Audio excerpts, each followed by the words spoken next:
কুনতুম খায়রা উম্মাতিন উখরিজাত লিন-নাসি তা'মুরুনা বিল মা'রুফি ওয়া তানহাউনা 'আনিল মুনকারি ওয়া তু'মিনুনা বিল্লাহ।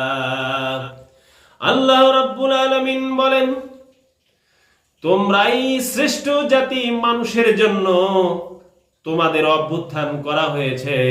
তোমরা সৎ কাজে নির্দেশ দিবে এবং অসৎ কাজে বাধা প্রদান করবে এবং আল্লাহর প্রতি ঈমান রাখবে। আমরা রাস্তায় চলতে গেলে কত অন্যায় কাজ, গর্হিত কাজ পরিলক্ষিত হয়। এই অন্যায় কাজ এবং গর্হিত কাজ দেখেন মুসলমানের দায়িত্ব হলো তার ক্ষমতা অনুযায়ী বাধা প্রদান করা।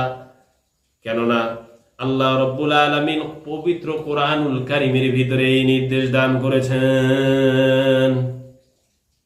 আর এই কাজটা করতে হবে দলবদ্ধভাবে।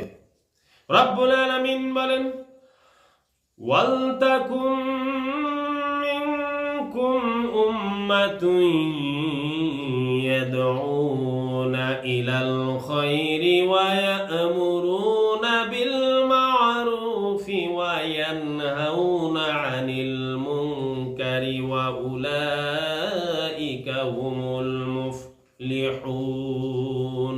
আল্লাহ রাব্বুল আলামিন বলেন, তোমাদের মধ্যে একটি দল থাকা উচিত যারা মানুষকে কল্যাণের দিকে আহ্বান করবে এবং সৎ কাজে নির্দেশ দিবে এবং অসৎ কাজে বাধা দান করবে। তারাই হলো সফলকাম দল। ওই দলটি হলো সফলকাম। এই জন্য আমাদের সফলতা অর্জন করতে হলে আমাদের সৎ কাজে আদেশ এবং অসৎ কাজে বাধা প্রদান করতেই হবে। হযরতে আবু যর রাদিয়াল্লাহু তাআলা আনহু বলেন, কিছু লোক রাসূল সাল্লাল্লাহু আলাইহি ওয়াসাল্লামের নিকট আসলেন এবং বললেন, হে আল্লাহর রাসূল, ধনী ব্যক্তিরাই তো সমস্ত নেকিগুলো লুটে পুটে নিল। ওরা নামাজ পড়ে যেমন আমরা পড়ি, ওরা রোজা রাখে যেমন আমরা রোজা রাখি, উপরন্তু ওরা ওদের উদ্বৃত্ত অর্থাদি সদকা করে থাকে। তিনি বলেন, আল্লাহ কি তোমাদেরকে এমন কিছু প্রদান করেন নাই যার দ্বারা তোমরাও সদকা দান করো?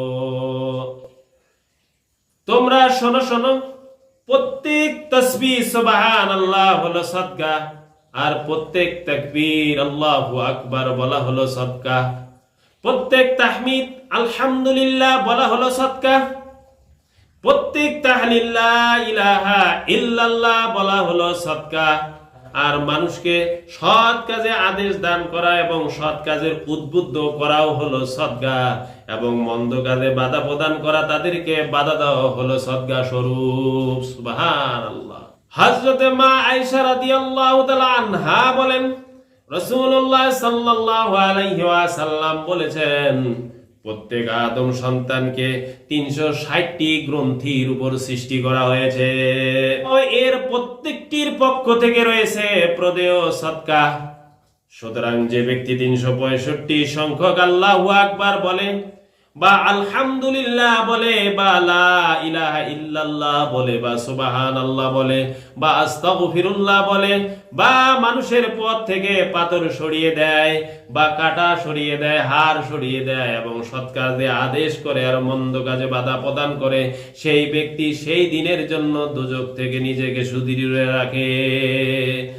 মন্দ কাজে বাধা দেওয়ার যে বড় মাহাত্ম্য রয়েছে তার বর্ণনা দিয়ে রাসূল সাল্লাল্লাহু আলাইহি ওয়াসাল্লাম বলেন, অবশ্যই আমার উম্মতের মধ্যে এমন একটা দল সম্প্রদায় রয়েছে যাদের পূর্বের সাহাবার মতো সওয়াব দান করা হবে।